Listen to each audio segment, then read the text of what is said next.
시청자 여러분 안녕하십니까. 지금부터 전옥현의 안보정론을 시작하겠습니다.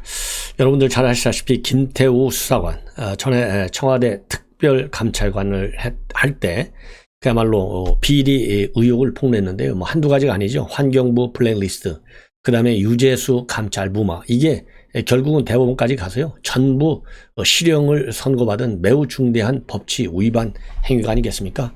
그리고 또 굉장히 중요한, 아직 뭐 1심 법원 심판도 아직 안 끝났지만은 청와대 울산시장 선거 개입 사건, 지금도 재판이 진행 중에 있어요. 오늘 결국 재판이 열렸는데요. 매우 중요한 폭탄 선언을 했습니다. 한마디로 인해서 서울시장, 이 울산시장 이 선거 개입과 관련해서 청와대의 하명 수사를 받았다. 이게 누구예요? 황운하잖아요. 황운하가 이걸 피하려고 지금 뭘 꼼수를 벌이고 있어요? 검수완박법을 매우 강력하게 추진하고 있는 핵심 인물 중에 한 명이 황운하예요. 자, 그런데 오늘 김태우 전 특감반 수사관이 새롭게 법정에서 공개한 이 폭로한 것은요, 그 당시 울산시장 선거와 관련 이 울산시장 선거 이 개입 의혹, 하명수사 의혹, 이런 의혹과 관련해서 중대한 문서, 바로 이 복합기 위에 놓여 있는 문서를 본인이 봤다. 그래서 사진까지 찍어둔 게 있다 이겁니다. 그런데 너무나 이게 너무나 명백한 큰 뭐라 하자면 이 청와대 선거 개입 사건이기 때문에 본인도 놀래가지고 그 사진 찍은 거를 지웠다는 거예요. 그런데 이 사진을 찍으면 말이죠. 지금 사진을 찍으면 이 구글 포토나 아니면 네이버 이 클라우드에 남는다고 합니다. 그렇기 때문에 이걸 한번 찾아보기는 보겠지만 그렇게 쉽지는 않을 것 같다. 이러한 폭탄 선언을 했어요. 그리고 그 당시에 이 사진을 포함 이 문서를 보고서 너무나 본인도 놀래가지고 이거를 이인걸 당시 특별감찰 반장에게 보여줬는데 이 반장도 너무나 놀래가지고 팍 뺏어가고 보안 유의해 이런 얘기를 했다라는 당시의 상황을 지금 오늘 재판정에서 진술했어요. 자, 그러면서 이게 중요한 사안인데 이걸 갖다가 조국 당시 수석이 못 받겠느냐? 봤을 가능성이 굉장히 크다. 예, 이러한 입장을 내놨습니다. 그래서 오늘 상세하게 말이죠. 그러면서 이러한 이 울산시장 선거 개입 사건, 그 다음에 조국 사건, 이 블랙리스트 사건 이런 걸 보면 검수완박법, 이게 만약에 통과가 된다? 이런 사건들을 이제는 더 이상 할 수 없게 된다. 그러면서요, 자연스럽게 오늘 사건을 통해서 이 진술을 통해서 이 검수완박법에 대한 분명한 반대 의견을 피력하고 있습니다. 자, 그래서 먼저요, 오늘 출두하기 전에 재판에 출석하기 전에 취재자들한테 뭐라고 얘기했느냐? 검수완박 법안이 통과되면 이런 사건 수사도 할 수 없게 된다 라고 얘기했고요. 그리고 법정 진술도 한 것으로 그렇게 보도가 되어 있어요. 자세하게 이 워딩을 여러분께 그대로 말씀을 드리면, 지금 민주당 정치인들이 검수완박이라는 말도 안 되는 짓을 하고 있는데 세상에 어느 나라 정치인들이 자기가 수사를 받지 않겠다고 법을 만드는 게 있느냐?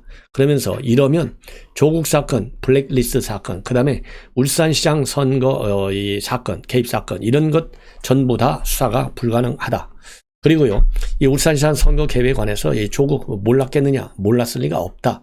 2018년 지방선거를 앞두고 청와대 사무실에서 공용으로 사용하던 복합기에 누군가 출력한 뒤에 깜박 잊고 놔두고 간 문건을 발견했는데 그 문건이 바로 울산시장 선거 개입 사건과 관련한 내용이었고 문건을 일단 촬영해 두었다. 그리고요, 조국 수석이 이 보고서를 안 봤다고 말할 수도 있겠지만은 아주 민감한 내용이기 때문에 조국 수석이 보고받았을 것으로 생각한다. 이렇게 주장하고 있어요.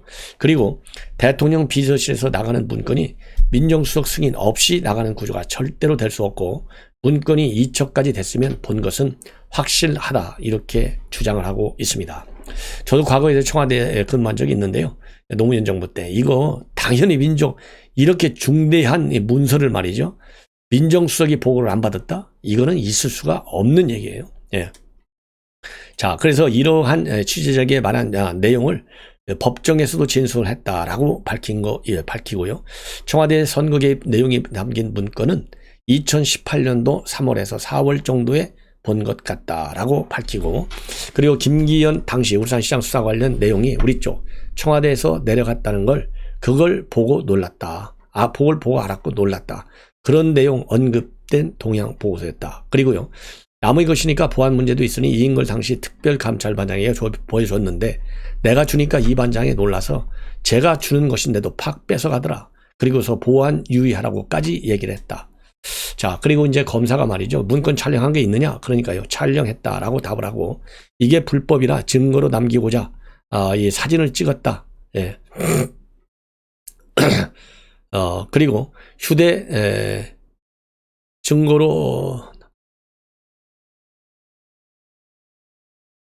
남기고 찍은 사진을 지웠다 이렇게 된 것 같아요.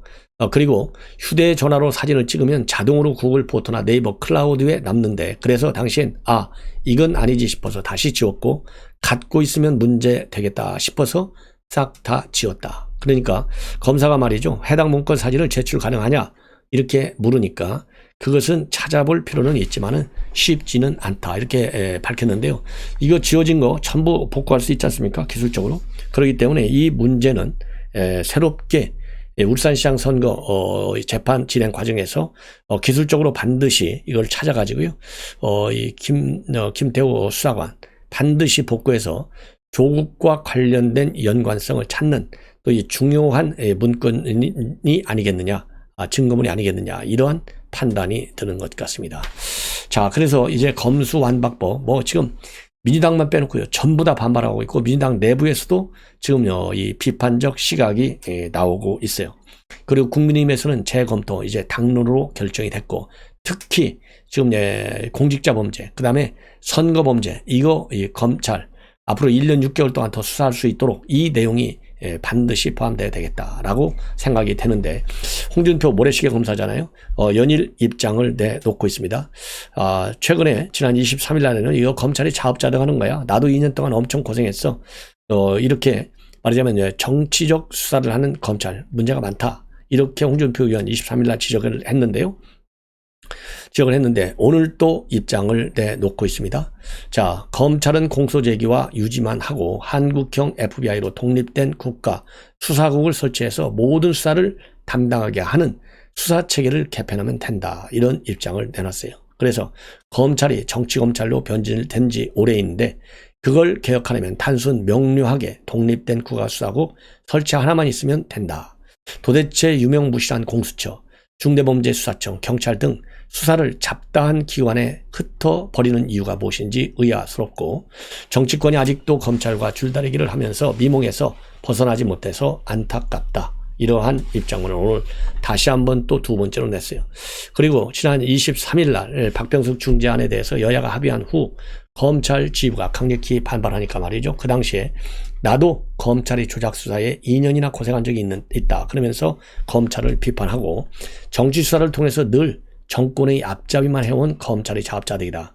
정의로운 검사가 사라진 시대 니들이 그걸 이제 와서 부정할 수 있느냐. 새로운 사법질서에 순응할 준비나 하라. 그러면서요. 나는 아직도 정의로운 검사를 갈구한다. 검사안박 중재안에는 반대한다. 이러한 입장을 내놨습니다. 이러한 이 홍준표 지금 이제 대구시장 후보인데 홍준표 후보의 이런 입장에 관해서요. 조국마저도 매우 이례적으로 이러한 홍준표 의원의 글을 페북에 공유한 바 있습니다. 자, 이 얘기는 결국 뭡니까? 검찰 개혁. 이거 정치검사 자기도 이제 피해봤다고 생각하잖아요. 조국도. 그런 점에서 홍준표 의원하고 서로 통하는 게 있었다. 이런 관측이 나온 바 있어요. 자, 이렇게 해서 지금 이제 국민의힘 어쨌든지 간에 이준석 대표도 강력히 재검토를 하기로 결론을 내렸고요. 그리고 권성동 의원 그동안에 소수당 원내대표로서 굉장히 고생했다. 그러면서 앞으로 협상도 권성동 의원이 잘 해달라. 그리고 거기에 대해서 힘을 몰아주자. 이러한 입장을 내놓은 바 있어요. 그럼에도 지금 국민의힘 게시판에는 5천여 건이 넘는 비판의 글들이 지금 올라와 있다는 거예요. 자, 이 얘기 중에는요, 이 권성동 의원 사퇴하라. 이러한 이 비판, 반박, 이것도 상당하게 지금 알려지고 있는데요. 하태경 의원도 오늘 MBC 라디오에 나와가지고 합의안이 당내에서 사실상 이제는 파기됐다고 이제 봐야 하는데 의원총회를 다시 열어가지고 공식적으로 파기하는 그런 방향으로 나갈 수밖에 없다. 그리고 확인해 보니까 많은 의원들이 너무나 의총을 급박하게 여는 바람에 참석하지 못한 그런 상황도 됐는데 다시 열 수밖에 없는 거 아니냐. 그리고 지금 상황이 매우 심각하기 때문에 많은 의원들이 참여해서 내부 논의를 다시 해야 되고, 그리고 만약에 이 법안이 올라오면 도저히 반대할 수밖에 없는 그런 내용들이다. 이런 비판적 입장을 내놓고 있습니다. 그러면서 말이죠. 이 권성동 원내대표한테 한마디 하고 있어요. 만약에 이 합의안을 막아내지 못하면 입지가 상당히 흔들릴 수밖에 없다. 만약 법안이 상정되면 민주당만 찬성하면 통과되는 것 아니겠느냐. 어쨌든 이 대표도 재협상에 관한 언급을 했기 때문에 결국은 이 대다수 의원들도 이거 수용할 수 없을 것이다. 그리고 국민이 볼 때 공수처 만들었지만은 뭐 수사하는 게 제대로 없지 않느냐. 예. 자, 그러면서요. 지금 다른 공직자는 검찰이 하고, 다른 정부 공직자는 검찰이 하고, 또 이 내정부 공직자는 검찰이 하면 안 된다. 이것은 전형적인 검찰이 내로남불이다. 그래서 당선자 입장에서도 도저히 수용할 수 없을 것이다. 예. 자, 자, 그러면 이런 걸 보면 말이죠.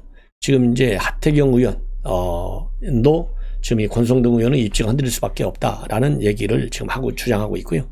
그리고 김남국 의원도 이 재검토 선회를 했는데 권성동 의원이 쫓겨날 수도 있는 것 아니겠느냐, 이런 의견을 내놓고 있어요. 자, 그래서 이제 권성동 지금 원내대표의 입지도 굉장히 흔들리는 그런 상황에 있는 게 아닌가 생각이 들고요. 자, 그러다 보니까 결국은 뭐 이것저것 다 튀어나오게 되어 있어요. 자, 김성태 원내대표 가장 특징적인 게 뭐죠? 드루킹 특검 관철이잖아요. 그때 김성태 원내대표가 처했던 정치적인 상황하고 지금 권성동 의원의 지금 상황하고 대비하는 글들이 온라인상에 지금 많이 나오고 있다고 합니다. 이러한 상황에서 지금 권성동 의원의 입지가 그 당시 드루킹 특검 단신 농성을 통해서 관철시킬 때의 김성태 원내대표의 이 정치적인 상황보다도 훨씬 더 난데 의석수 하나만을 가지고 내가 어쩔 수 없었다. 이렇게 지금 자기 입장을 옹호하고 나선 것은 이건 적절한 대여 대처 능력이 아니다. 이렇게 비판하는 지금 글들이 상당히 많이 나오게 있다는 겁니다.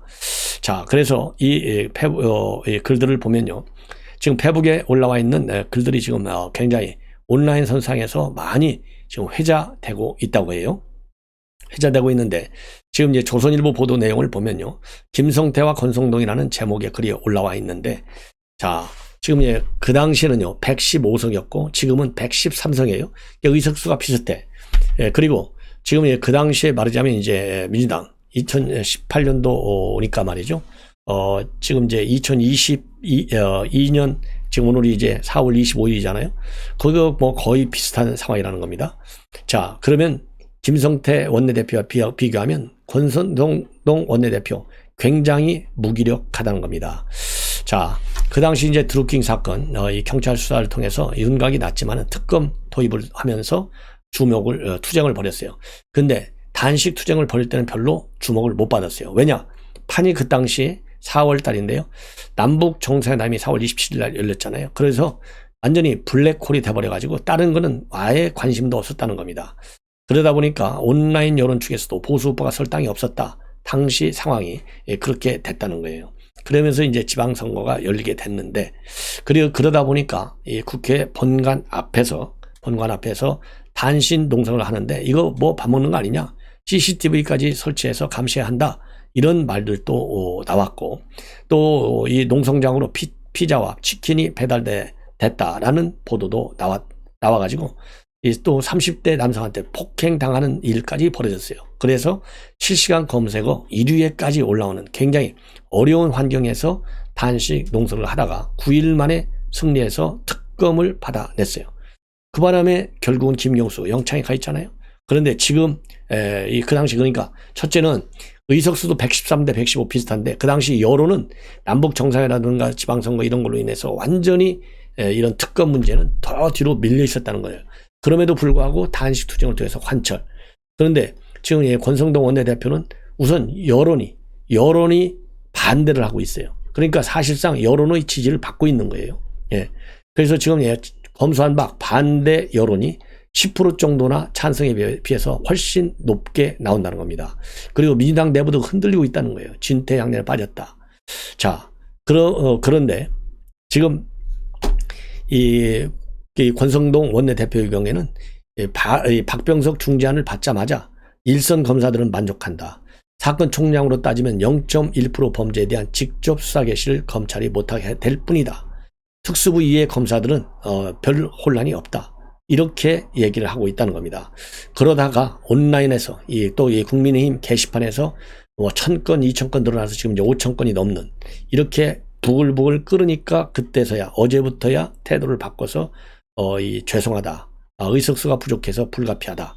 그래서 오로지 의석수 부족 탓만 하고 있다는 겁니다. 그래서 이 권성동 원내대표의 대여 협상력에 문제가 있는 것 아니냐, 이런 비판이 지금 나오고 있는 상황입니다. 자, 그래서요, 저도 어제부터 그랬잖아요. 지금 권성동 의원의 책임론이 아직은 안 나오지만 어제 제가 그렇게 말씀드렸지 않습니까? 책임론이 불거질 가능성이 매우 크다, 이렇게 말씀을 드린 바 있는데 지금 본물을 이루는 상황이 급격히 악화되고 있다. 예, 이렇게 여러분들께서 느끼시리라고 믿습니다. 자, 이렇게 해서 본 방송은 마치고, 또 여러분들께 검수완박과 관련된 뉴스 오늘 또 뭐 엄청 많이 나와요. 계속해서 보도해 드리도록 하겠습니다. 시청자 여러분들의 많은 시청을 부탁드립니다. 대단히 고맙습니다.